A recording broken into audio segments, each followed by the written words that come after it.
پشتی کو NRT چندین دیو داچون لسر گرانیا بهای بطل غازی لدهوکی و جیاوازیاوی دیگل پارزگه هندنین هرمی داکری دنها دا کارگریا پارزگه ها دهوکی بریار دا کو 1000 دینار جبهای بطل غازی بهینه کم کرن ولاتیان جی ترس هیا کو کش غازی دیگل بهای و بهیتا کم کرن جهن فروتن غازی جی ولاتیان پشتراز دکن کو بچه آوائه که کش غازی نهاتیا کم کرن چون سرها بیتم حسیان راستی حکمت دانیت رقابا دانیت نویدیو دیفچونا دانیتن سر کاوره تو بچود که هبو چی 7000 همو بلا شتیم 9000 بید اره ولا شید بین تا 3000 جی بس با 3000 بکته افتشت تاین هبی تشت ولی هاتین بگاوه درباره وزن غازه هر وکی خویا بدل نبویا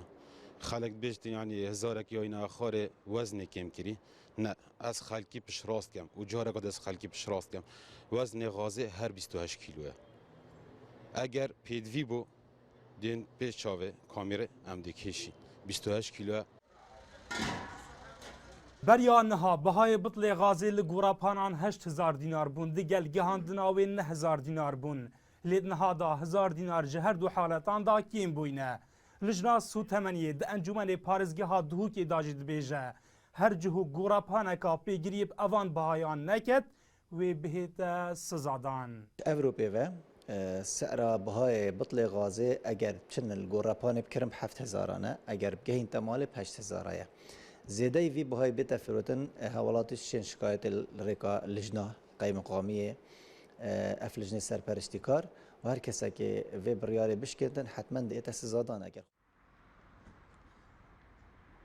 ناراضی بون و گازندین ولاتین دهوکی بهای چندین خدمت گزاریان کم کر جوانا بهای بطل غازی 1000 دینار لحاب نکم کرن لی او دخازن کو بردوام آلین پیوندی دار جاف دیریه لسر جگیر بونا اوان بهایان بکن دلشاد هیمو NRT